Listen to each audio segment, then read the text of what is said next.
ما شاء الله لا حول ولا قوة إلا بالله العلي العظيم. حسبنا الله ونعم الوكيل، نعم المولى ونعم النصير. أعوذ بالله من الشيطان اللعين الرجيم. بسم الله الرحمن الرحيم. الحمد لله رب العالمين، والصلاة والسلام والتحية والإكرام على رسول الثقلين محبوب رب المشرقين والمغربين، جد الحسن والحسين بالقاسم محمد. اللهم صل على محمد وآل محمد وآله الأطيبين الأكرمين الأنجبين الأطهرين، واللعن الدائم على أعدائهم أجمعين. أما بعد، فقد قال سيد الشهداء حسين بن علي عليهم السلام: اللهم صل على محمد وآل محمد. ويلكم يا شيعة آل أبي سفيان، إن لم يكن لكم دين ولا وكنتم لا تخافون المعاد، فكونوا أحرارا في دنياكم. صلوات الله. اللهم صل على محمد وآل محمد. محترم سامعین، فرش عزائے مظلوم کربلا پر جمع ہو جانے والوں، جس شہزادی کی بارگاہ میں ہم تعزیت کے آنسو لے کے آئے ہیں، وہ یقیناً اپنا عظیم المرتبت عصمت کے ہاتھوں سے تیار کردہ رومال آنسوؤں کو جمع کرنے کے لیے آ چکی ہے۔ مولا کا یہ فقرہ جس کے ذریعے میں ہم نے آپ سے گفتگو شروع کی تھی، آج 5ویں مرحلے پر آئی کہ اللہ کا محبوب ترین بندہ، کائنات کا بہترین فرد، دین الہی کا پیغام لے کر ساری دنیا کو دیندار بنانے کی آرزو لے کر یہ پیغام ان نام نہاد مسلمانوں کے سامنے پیش کرتا ہے کہ جو اپنے آپ کو کلمہ توحید پڑھنے والا کہہ رہے تھے، مگر توحید کا شائبہ بھی ان کے پاس نہیں پایا جاتا تھا، جو اپنے آپ کو اسلام کے دامن سے متمسک کہہ رہے تھے، مگر روح اسلام سے ناآشنا تھی۔ ان کے درمیان مولا کا یہ فقرہ اور قیامت تک کے لیے ایک جواب مولا نے دے دیا۔ مولا قربان جائے ہماری جانیں آپ کے اوپر، آپ یہ فیصلہ نہ کرتے تو دشمنوں کو جواب دینا ہمیں مشکل ہوتا۔ کہیں بلانے والے بھی تم خود ہو اور قتل کرنے والے بھی تم خود ہو۔ تو مولا نے فرمایا نہ سب بلانے والے ہمارے تھے اور قتل کرنے والے سب تمہارے تھے۔ یہ پیغام دیا: ویلکم یا شیعۃ آل ابی سفیان، اے ابو سفیان کے شیعو تم پر ویل ہو، پھٹکار ہو، اللہ کی رحمت سے دوری ہو۔ ان لم یکن لکم دین، اگر تمہارے پاس دین نہیں ہے، جو یقیناً نہیں ہے، اور تم کو خوف قیامت بھی نہیں ہے، تو کم سے کم دنیا کے اعتبار سے آزاد بنو۔ مولا کا یہ فقرہ اس زمانے میں جو عرب کی حمیت کو بیدار کرنے کی بات تھی۔ عرب دنیا کے اندر جہالت تھی، بے دینی تھی، بے شعوری تھی، غفلت تھی، مگر ان کے یہاں ایک رسم پائی جاتی تھی کہ اگر کوئی ان کے یہاں مہمان آ جائے تو اس مہمان کا بڑا احترام کرتے تھے۔ اس مہمان کی بڑی حفاظت کرتے تھے. لہذا مولا نے کہا کہاں ہے تمہاری وہ عربیت, کہاں ہے تمہارا وہ نظام عرب؟ میں تمہارا مہمان, تم نے بلایا ہے, کیوں قتل کرتے ہو فرزند فاطمہ کو؟ دوسری بات, عرب کے درمیان, جہالت کے درمیان میں بھی سرکار ختمی مرتبت کے اعلان اسلام سے پہلے بھی عربوں کے اندر یہ رسم پائی جاتی تھی کہ محرم الحرام میں جنگ نہیں کرتے تھے. جو محترم مہینے تھے ان مہینوں میں وہ جنگ نہیں کرتے تھے. یہ تو محرم الحرام ہے, تمہارے نزدیک بھی قابل احترام مہینہ ہے, کیوں فاطمہ کے لال کو جنگل میں ستانا چاہتے ہو؟ جیسے یہ پیغام وہاں پر آپ نے دیا. لیکن میں نے آپ سے گزارش کی کہ محترم سامعین, میرے عزیزوں, ان مجالس عزا, یہ محرم ایام عزا جو ہے یہ ہماری تربیت کے لیے آیا ہے, بے شک, سبحان اللہ. بے شک, ہماری شخصیت کو شخصیت بنانے کے لیے آیا ہے, ہماری پہچان کو دنیا تک پہنچانے کے لیے آیا ہے. ایک بات عرض کروں, جب اس فرش عزا پہ ہم آئیں, چاہے میں پڑھنے والا ہوں یا آپ سامعین ہوں, آپ کا بڑا رتبہ ہے, بے شک, آپ کی بڑی منزلت ہے. میں ایک روایت کا پڑھنے کا شرف ملا, میں آپ کے حوالے کرتا ہوں, پھر موضوع کے اندر آتا ہوں. اس فرش عزا کی قیمت پہچانے میرے عزیزوں, یہ زمین سے زیادہ آسمانوں پر معروف. روایت میں علامہ مجلسی رحمۃ اللہ علیہ نے نقل کیا کہ جن جگہوں پر جہاں آپ بیٹھے اس فرش کی قیمت کو پہچانیں, سبحان اللہ, جن جگہوں پر مجلسیں جمع ہو رہی تھی, آسمان پہ رہنے والے فرشتوں نے دیکھا یہ نور کی قندیلیں کہاں روشن ہے زمین کے اوپر. آسمانی مخلوق, عصمت کے مخلوق, فرشتے ہیں جو اللہ کے بڑے مقربین میں سے ہیں. ان کا یہ زمین سے نور کی قندیلیں کہاں سے روشن ہے؟ اللہ نے اللہ سے سوال کیا, پروردگار عالم یہ زمین پہ لائٹیں کہاں سے ہیں؟ تو پروردگار عالم نے فرشتوں کو جواب دیا, یہاں پر میرے مظلوم حسین ابن علی کے ماتم گزار فرش عزا بچھا کر ذکر مظلومیت کربلا کر رہے ہیں. سبحان اللہ, لبیک یا حسین, لبیک یا حسین. یہ اس کا نور ہے. فرشتوں نے آرزو کی, اے پروردگار عالم کہ ہم کو بھی اجازت مل سکتی ہے, ہم بھی اس ذکر میں جا کے شریک ہو جائیں. میرے عزیزوں, آپ کا گھروں سے یہاں چلے آنا یہ بڑا شرف ہے. جو نہیں آئے ہیں اور آنے والے کبھی برابر نہیں ہو سکتے ہیں. لہذا جن کو یہ توفیق مل جائے پروردگار عالم کا شکر پروردگار کریں. بے شک, لہذا فرشتوں نے کہا پروردگار کے جانے سے ہمیں اجازت ملے گی, ہم بھی جائیں, شریک ہو جائیں.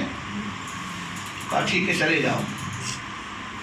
فرشتوں کا ایک گروہ آیا, جہاں مجلس حسین برپا تھی, شریک ہوئے.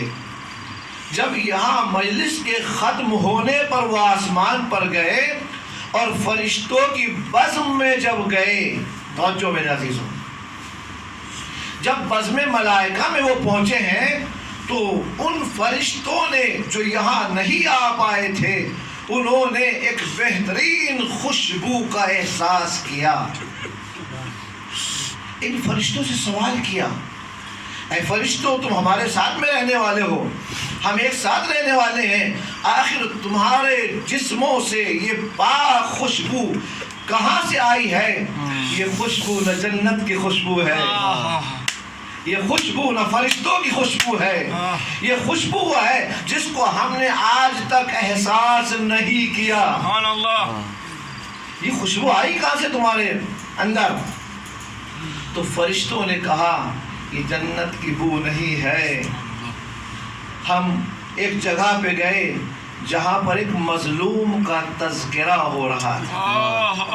ہم اس مظلوم کے تذکرے میں شریک ہوئے. یہ خوشبو وہاں سے ہم کو ملی ہے. تو میرے عزیز میں ایک جملہ کہہ سکتا ہوں, روایت کا جملہ نہیں ہے. اے فرشتوں, تم کہہ دیتے فرشتوں سے یہ خوشبو جو ہے جنت کی نہیں ہے, سردار جنت کے ذکر کی ہے. نعرہ حیدری. تو میرے عزیزوں, فرشتے معصوم ہو کر اس دروازے پر ایک ایسی بہترین اور انمول خوشبو لے کے جاتے ہیں.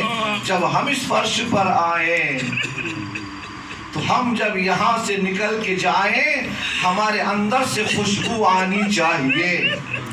کون سی خوشبو؟ کردار کی خوشبو, اخلاق کی خوشبو, حسن عمل کی خوشبو, صداقت کی خوشبو, محبت کی خوشبو, ولایت کی خوشبو, دیداری کی خوشبو, دین کے پیغام کو پہچانے کی خوشبو ہمارے پاس آنی چاہیے. اور اگر خدا نخواستہ نہیں آئے تو یہ فرش کی کمی نہیں ہے, یہ میرے ظرف کی کمی ہے. لہذا میں نے آپ سے کہا یہ ایام ازاں ہمیں اپنے آپ کو بہترین روحانی اعتبار سے, فکری اعتبار سے, شعور کے اعتبار سے ہمیں بہت اسٹرانگ ہونا چاہیے. بے شک بے شک. یہ مجلس سے بیداری سکھاتی ہے, سونا نہیں. یہ وہ اسٹوری نہیں ہے جب بچے کو نیند نہ آئے ماں بچے کو کہانی سلا کے سلا دیتی ہے. یہ کہانیاں سلانے والی نہیں ہے, یہ کہانی سوئے ہو کو بیدار کرنے کے لیے. سبحان اللہ سبحان اللہ. جسے عذاب میں بیدار کرنا چاہتی ہے, ہمارے شعور کو بلند کرنا چاہتی ہے. ہر اٹھنے والا قدم جو عزاداری کی طرف آ رہا ہے وہ گویا کہ قدم عزاداری کی طرف نہیں ہے, بلکہ سردار جنت سے قربت ہمیں نصیب کرنے جا رہا ہے. جیسے کہ شاید میں نے ایک مرتبہ کہیں قبرستان میں مجلس پڑھی تھی, مثال دی تھی, جس طرح سے میرے عزیزوں جب کنواں کھودنے والا کنواں کھودتا ہے, بہت پیاری مثال ہے اور ایام ازاں کے اعتبار سے بہترین مثال ہے میرے نزدیک میرے عزیزوں, کہ جب وہ ایام جو کنواں کھودنے والا ہے جب وہ کنواں کھودتا ہے اور ہر لمحے جب وہ بیلچہ جب وہ پھاوڑا زمین پہ مارتا ہے, یا آج کے زمانے میں جو ٹیکنالوجی کا زمانہ ہے جب وہ مشین کو استعمال کرتے ہیں, وہ مشین کا حصہ جو ہے جیسے جیسے زمین کی تہوں میں جا رہا ہے, مشین چل رہی ہے, ریپیٹ ہو رہی ہے, وہ زمین کے اندر جا رہا ہے. ہر اٹھنے والا سانس جو ہے, ہر اٹھنے والا لمحہ جو ہے اس مشین کا اس کو پانی سے قریب کرتا چلا جا رہا ہے. اور پہنچتے پہنچتے ایک منزل آئی کہ جو اس کا ٹارگیٹ تھا, جو اس کا ہدف تھا, وہ پانی اس کو کنویں کے لیے مل جاتا ہے, اطمینان ہو جاتا ہے. اسی طرح میرے عزیزوں ہم پیاسے ہیں عزائے فرزند فاطمہ. بے شک بے شک. ہمارا ہر اٹھنے والا دن قدم جو ہے, ہماری ہر ہونے والی صبح جو ہے, یہ ہم کو مجلس حسین سے قریب کر رہی ہے. گویا کہ وہ محبت, وہ عشق, وہ علاقہ, وہ ولایت, وہ تقرب جو اللہ چاہتا ہے وہ ہمیں اس سے مل جاتا ہے. صلوات محمد و آل محمد. اللہم صل علی محمد و آل نعرہ حیدری. لہذا یہ ایک ایک قدم کا حساب ہونے والا ہے, بے شک. ایک ایک سانس کا حساب ہونے والا ہے. ایک جملہ کہوں, آیت اللہ شوستانی نے کہا تھا, انہوں نے کہا, انہوں نے ایک کمپیریزن کیا ہے ماہ مبارک رمضان اور ایام ازاں کو. ان کا ایک حدیث ہے نا, ہم خطبہ شعبانیہ پیغمبر اکرم کا پڑھتے ہیں کہ ماہ رمضان کے فضائل میں کیا ہے, نومکم عبادہ, تمہارا سونا بھی عبادت ہے, وانفاسکم تسبیح, سبحان اللہ. تمہارے سانس جو ہے وہ تسبیح کا ثواب رکھتے ہیں.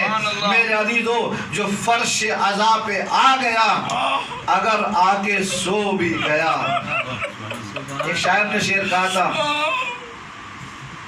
تھک کے سو جاتے ہیں بچے جو عزا خانوں میں, تھک کے سو جاتے ہیں بچے جو عزا خانوں میں, اپنے دامن سے ملک ان کو ہوا دے. سبحان اللہ سبحان اللہ. یہاں پہ اگر آ گیا تو وہ بس اب وہ آ گیا, جنت میں داخل ہو چکا. یہ جنت کے نمونے ہیں. لہذا کہ اب جو مجلس میں آ گیا, اب وہ اس میں شریف ہو گیا تو اب اس کا مرتبہ بہت بلند و بالا ہو گیا ہے میرے عزیزوں. لہٰذا اب ہم اپنی عظمتوں کو پہچانیں. حسین آئے ہیں, حسین نے پیغام دیا ہے. کیا پیغام دیا ہے؟ دین کا پیغام دیا ہے.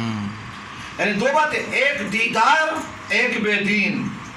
حسین نے بتا دیا ہے دیدار وہی ہو سکتا ہے جو حسینی ہوگا, جو حسینی نہیں ہوگا وہ دیدار نہیں ہوگا. بے شک نہیں ہوگا. حسین نے کہا ان لم یکن لکم دین, اگر تمہارے پاس دین نہیں ہے, اگر تمہارے پاس حسین نہیں ہے, میں اپنے لفظوں میں ترجمہ کروں, اگر تمہارے پاس حسین نہیں ہے, یعنی حسین دین ہے, دین کا نام حسین ہے, حسین کا نام دین ہے. یہ خواجہ معین الدین چشتی نے بے سوچے بات نہیں کہی ہے. شاہ است حسین, بادشاہ است حسین, دی است حسین, دی بنا است حسین, سرداد کے نداد دست دست یزید, حقا کے بنا الہ الہ است حسین. میرے عزیز نے کیا کہا تھا؟ حسین بادشاہ ہے, شاہ ہے. اس کے بعد جو جملہ مجھے عرض کرنا, حسین دین ہے, بے شک صرف دین نہیں ہے. حسین دین ہے, دی است حسین. حسین صرف دین نہیں ہے بلکہ جو دین کو پناہ دینے والا ہے وہ حسین ہے. سبحان اللہ. کسی نے ایک جملہ کہا تھا, بہت اچھا جملہ, حسین علیہ السلام کے دادا کے لیے, ابو طالب خالی مومن نہیں ہے, اور جو ابو طالب مومن نہیں ہے, مومن ساز ہے. ابو طالب اس فیکٹری کا نام ہے جو اس کے ہاتھوں میں پل جائے کوئی نبی بن جاتا ہے, کوئی ولی بن جاتا ہے. لہذا اسی طرح حسین خالی دین نہیں ہے, جو دین کو پناہ دے دیتا ہے اس کو حسین کہتے ہیں. دین بے پناہ تھا حسین کے بغیر. حسین نے کہا اے دین تو میرے دامن میں آ جا, میں تجھ کو قیامت تک لے کے چلا جاؤں گا. لہذا یہ حسین نے کام کیا. اسی لیے قرآن نے کیا کہا دین کے لیے, وَمَن يَبْتَغِ غَيْرَ الْإِسْلَامِ دِينًا فَلَن يُقْبَلَ مِنْهُ وَهُوَ فِي الْآخِرَةِ مِنَ الْخَاسِرِينَ. اللہ نے کہا کبھی ایسا نہیں ہے کہ جتنے ہیں سب اچھے ہیں, ایسا نہیں جتنے ہیں سب کو رضی اللہ کہہ دو. نہیں ہم بہت اچھے ہیں, ہم کسی کو برا نہیں کہتے ہیں. سنا ہوگا نا آپ نے, ہم بہت اچھے لوگ ہیں, ہم کسی کی دل آزاری نہیں چاہتے. اسلام نے کہا خبردار. علامہ نقل نے ایک جملہ نقل کیا ہے ابو الکلام آزاد کا. انہوں نے کہا کہ اگر ہر برے کو بھی آپ اچھا کہنے لگو گے, توجہ کیجیے آپ, اگر ہر برے کو آپ اچھا کہنے لگو گے تو جو حقیقت میں اچھے ہیں ان کو کیا کہو گے. لہذا میرا عزیزو ہر کوئی رضی اللہ نہیں بن سکتا, اور اگر کوئی رضی اللہ زبردستی بنا بھی دیا جائے تو کرم اللہ نہیں بن سکتا. لہذا تو اپنا وَمَن يَبْتَغِ غَيْرَ الْإِسْلَامِ دِينًا, جو دین کے علاوہ کوئی اور اسلام کو پسند کرے, تو اللہ نے کیا کہا فَلَن يُقْبَلَ مِنْهُ. جو لام ہے نا, لام النون لن, صلوات محمد وعلی محمد, اللہم صلی علی محمد وعلی محمد. بہرحال تفسیر میں نہیں جا سکتا ہے. لن عربی زبان میں آتا ہے جہاں کسی بات کی ہمیشہ ہمیشہ کے لیے نفی کی جائے, یعنی اس کو بالکل لے کے جو خبردار نہیں. فَلَن يُقْبَلْ, اللہ ہرگز ہرگز کبھی بھی کسی بھی وقت میں اس دین کو قبول نہیں کرے گا جو اسلام کے علاوہ ہوگا. صحیح, نہ صرف قبول نہیں کرے گا, نتیجہ رزلٹ دیا, وَهُوَ فِي الْآخِرَةِ مِنَ الْخَاسِرِينَ, وہ آخرت میں گھاٹا ہے, وہ نجات پانے والا نہیں ہے. میں نے کیا کہا, شاہ خواجہ معین الدین چشتی نے کیا کہا, حسین دین ہے, دین کو پناہ دینے والے ہیں. میرے عزیزوں بس میں اپنے لفظوں میں یہ کہتا ہوں دین وہی اللہ کو پسند ہے جو حسین کا ہے. جس دین میں حسین نہ ہو اللہ نے کہا فَلَن يُقْبَلَ مِنْ، وہ بالکل قبول نہیں ہوگا. اگر دین کو قبول کرانا ہے آخرت میں نجات پا جانی ہے تو اور کہیں نجات نہیں ہے. اللہ کے نبی نے تو ببانگے دوہر کہا تھا ان الحسین مصباح الہدی و سفینۃ النجات، کشتی نجات حسین ہے اور کوئی کشتی نہیں ہے. جہاں ساری دنیا کی کشتیاں ڈوب جائیں گی حسین کی کشتی پار لگا دے گی. آپ میرے عزیز کو ایک کشتی، ایک جملہ آپ کے حوالے کروں. بسم اللہ. جس وقت جناب نوح نے حکم پروردگار سے کشتی بنائی، اچھا اس وقت ایک کشتی تھی نا بس، صحیح اور تو نہیں تھی. آج زنجبار جانے کے لیے آپ کو اعظم فیری ہے، زین ہے، دوسری اور بھی ہے، صحیح ہے کہ بہت سی ہے نا. جب جناب نوح نے کشتی بنائی حکم کا بس نہ، اللہ نے حکم نوح کشتی بناؤ، ہماری آنکھوں کے سامنے بناؤ، پیچھے نہیں، آنکھوں کے سامنے بناؤ کشتی. اچھا جب وہ کشتی بن گئی، ایک اکیلی کشتی، نجات کس کو ملی؟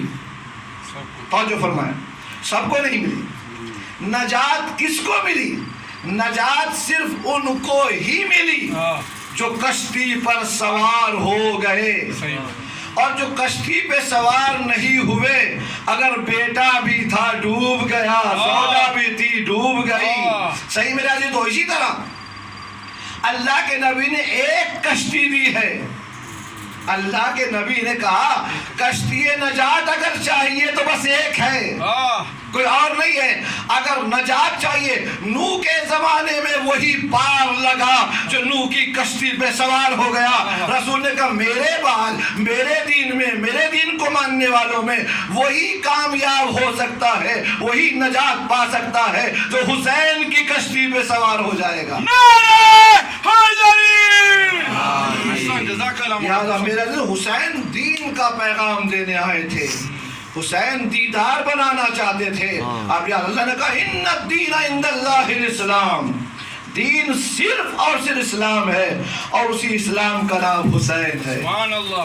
لہٰذا ان ایام اعظام میں ہم جتنا اپنا دین کو اسٹرانگ کر لیں، کربلا کے ہر میدان میں، ہر مقام پر حسین نے دین کا پیغام دیا. ایک بہت پیارا جملہ آپ کی نظر سماعت کرنا چاہتا ہوں. باپ اور بیٹے میں ایک باپ کے نام پر دین مکمل ہوا. یہ قرآن کا جملہ ہے. ایک باپ کے اعلان ولایت پر دین کمپلیٹ ہوا. جو دین غدیر میں باپ کی ولایت پہ کمپلیٹ ہوا تھا، اسی دین کو پناہ دینے والے کو عاشور میں حسین کہتے ہیں. تو دین کو، دین ان کا گھر کا ہے، یہی دین ہے میرا دین. انہوں نے دین کو بچایا، قربانی دی ہے. یہ دین کا درخت جب سوکھنا چاہتا ہے، آپ کوئی بھی درخت لگاتے ہیں اس کو پانی کی ضرورت ہوتی ہے، اس کو سیراب کرنے کی ضرورت پڑتی ہے، اس کو بچانے کی ضرورت پڑتی ہے. حسین نے کہا دنیا کے درختوں کو پانی سے سینچا جاتا ہے، دین الہی کو میں خون سے چیچ کے اس کی حفاظت کروں گا، قیامت تک کے لیے اس دین کو بچاؤں گا. بس آج چند جملے مصائب کے پڑھنے، انشاءاللہ کل کنٹینیو کریں گے. میرے عزیزو حسین کربلا میں آ گئے ہیں. حسین کی کشتی کربلا میں پہنچ گئی ہے. یہ کشتی روا دوا ہے. جو سوار ہونا چاہتا ہے اللہ کے نبی نے اس کے دروازوں کو بند نہیں کیا ہے. حسین کی کشتی کا دروازہ کھلا ہے. ہماری کمی ہے کہ ہم سوار نہیں ہوتے. یہ دروازہ تو بہت وسیع ہے. روایتوں میں ہے کہ اہل بیت سب کے سب کشتی ہیں، لیکن حسین کی کشتی سب سے وسیع ہے. سبحان اللہ. یہ پیغمبر اکرم کے جملے ہیں کہ سارے کے سارے اہل بیت کشتی نجات ہیں، لیکن حسین کی کشتی کی دو خوبی ہے. ایک ساری کشتیوں سے بڑی ہے، اور ایک، آج ہم بہت تیز جانا چاہتے ہیں نا. آج جو موٹر سائیکل پہ سوار تھا وہ گاڑی پہ سوار ہے، جو گاڑی پہ سوار تھا وہ پلین پہ سوار ہے، جو پلین میں سوار تھا وہ راکٹ پہ سوار ہے۔ ہر انسان کو بڑی تیزی کے ساتھ چلنا ہے، تو اللہ کے نبی نے کہا میں تم کو دونوں چیزیں دے کے جا رہا ہوں، کشتی بھی دے کے جا رہا ہوں اور جو فاسٹ چلنے والی ہے وہ بھی دے کے جا رہا ہوں۔ حسین کی کشتی جو ہے وہ بڑی وسیع بھی ہے اور سب سے تیز بھی ہے، اس پر بیٹھ تو جاؤ، جنت میں تم بہت جلدی پہنچ جاؤ گے۔ لہذا کربلا میں حسین آ گئے کشتی کو لے کر، اور اب کشتی میں وہی سوار ہو گئے جو اہل تھے۔ لہذا کربلا میں دو طرح کے کردار حسین کے، حسینیوں کے ہیں۔ ایک وہ ہے، یہ ہماری ذمہ داری ہے کہ ہم کون سی کیٹیگری میں اپنے آپ کو رکھتے ہیں، مگر حسین کے دروازے دونوں کے لیے ہیں۔ اگر گنہگار ہیں ہم، اگر ہم گنہگار ہیں، یقیناً گنہگار ہیں، تو ہم اس کشتی پہ سوار ہونے کے لیے ہم کو حر کا واسطہ لے کے حسین کے پاس جانا ہوگا۔ جس طرح حسین نے حر کو معاف کر دیا ہے، وہ ہم گنہگاروں کو بھی معاف کر سکتا ہے۔ ایک عالم دین نے جملہ کہا تھا کہ اگر حسین اتنا کریم ہے کہ جو لجام فرس پر ہاتھ ڈالنے والے کو قدموں سے اٹھا کے سینے سے لگا سکتا ہے، تو ہم نے تو یہ گستاخی نہیں کی ہے، ہم تو ماتم کرنے والے ہیں، ہم تو فرش عزا بچھانے والے ہیں، ہم تو حسین حسین کرنے والے ہیں، ہم تو فاطمہ زہرا کے رومال میں اپنے آنسوؤں کو جگہ دینا چاہتے ہیں۔ لہذا اگر حسین اس حر کو معاف کر سکتا ہے تو ہم گنہگاروں کو بھی حسین کے صدقے سے اللہ معاف کر سکتا ہے۔ اور ایک دوسرا کردار ہے کربلا میں کہ جس کو حسین نے خط لکھ کے بلایا ہے۔ حسین کربلا میں آ گئے اور آنے کے بعد فاطمہ کے لال نے خط لکھا۔ خط لکھ کے کیسے لکھا ہے؟ جو جملہ ہے بڑا دردناک ہے۔ یہ حسین غریب کی طرف سے رجل فقیہ کے پاس خط جا رہا ہے۔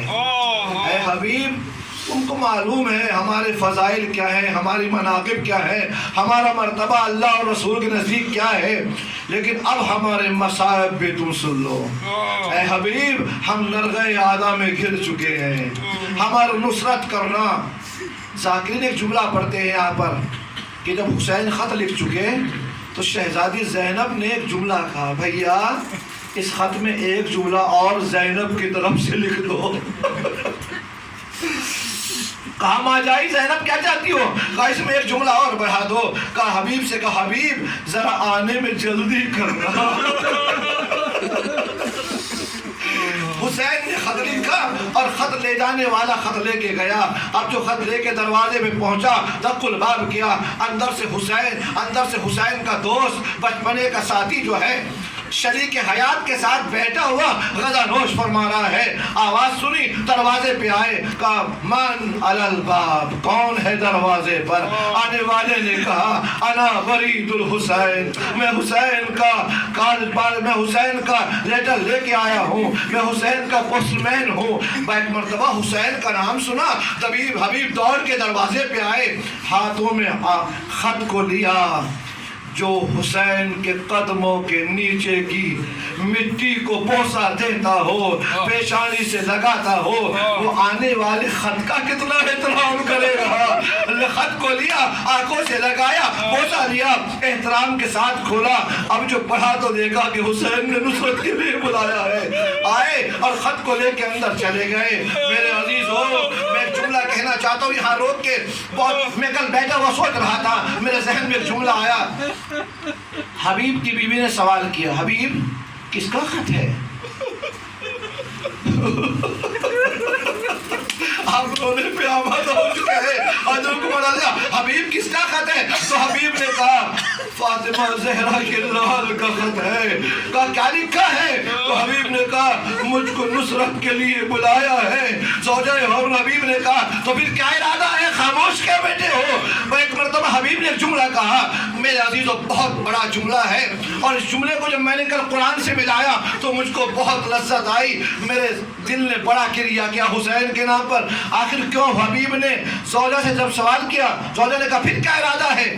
تو پلٹ کر ایک جملہ کہا، اگر میں چلا جاؤں گا تو تمہارا کیا ہوگا؟ آپ جانتے ہیں میرا جو آخر کیوں کہا؟ کبھی آپ نے اس پر غور نہیں کیا؟ شاید آپ غور کیجئے گا، میں آپ کو دعوت فکر دیتا ہوں. آخر حبیب نے سودا سے ایسے کیوں کہا ہے؟ میں کل غور کر رہا تھا، میرے سمجھ میں دو باتیں آئی. حبیب نے بالکل ویسا ہی کردار ادا کیا ہے جو قرآن مجید میں ابراہیم اور اسماعیل کا کردار ہے. جس طرح سے جب حکم پروردگار آیا کہ بیٹے کو ذبح کر دو تو جناب ابراہیم اگر چاہتے تو بیٹے کو لے جاتے ذبح کر دیتے. بیٹا اطاعت گزار تھا مگر بیٹے سے سوال کیا، بیٹا میں نے خواب دیکھا ہے، بتا تیری رائے کیا ہے. ایک جملہ یہ. دوسرا جملہ یہ ہے، جس وقت مولا کائنات کو جناب شہزادی کی وفات کے بعد جب شادی کرنی تھی جناب فاطمہ کلیبیہ سے، جناب ام البنین سے، تو مولا کائنات اگر چاہتے تو جا کے شادی کر لیتے، اس لیے کہ مولا سے زیادہ عالم کون ہو سکتا ہے. مگر جناب عقیل سے کہا مجھے شادی کرنی ہے، ایسے خاندان میں شادی کرنی ہے جو بڑے شجاع ہو، دلیر ہو، بہادر ہو، بریو ہو. تو جناب عقیل کو کیوں شریک حال کیا گیا ہے؟ میرے سمجھ میں جملہ آیا جب ان تین باتوں کو میں نے ملایا. جناب ابراہیم چاہتے تھے جب کردار خلیل کی عظمتوں کا قصیدہ پڑھا جائے تو اسماعیل کی عظمتوں کا قصیدہ بھی ہو. مولا کائنات چاہ رہے تھے جب میرے پاس ایک بچہ ایسا ہے جو میرے حسین پہ قربان ہو تو عقیل کے پاس بھی بیٹا ہو. جناب حبیب بتا رہے تھے کہ میں اگر فاطمہ کے لال کی نصرت میں جا کے قربان ہو جاؤں اور میرا نام شہداء میں لکھا جائے تو میری شریک حیات کا نام بھی حسین کی خدمت کرنے والوں میں لکھا جائے. بس میرے عزیزو، اس نے کہا اچھا ایسی بات ہے تو تم یہاں بیٹوں میں جانا چاہتی ہو. کتنا مظلوم ہے فاطمہ کا لال، عورتوں پہ جہاد نہیں ہے مگر وہ جہاد کرنا چاہتی ہے. ایک مرتبہ کہا ایسا کیسے ہو سکتا ہے، میرا آقا بلائے اور میں نہ جاؤں، میں تمہارا امتحان لینا چاہ رہا تھا. حبیب نے غلام کو بلایا، غلام سے کہا یہ میرا گھوڑا ہے، ذرا شہر کے باہر جا کھڑے ہو جاؤ، میں آ رہا ہوں، کوفے کے حالات اچھے نہیں ہیں. بس میرے عزیزو، غلام نے اسب حبیب کو لیا، کوفے کے باہر جا کے کھڑے ہو گئے. حالات اچھے نہیں تھے.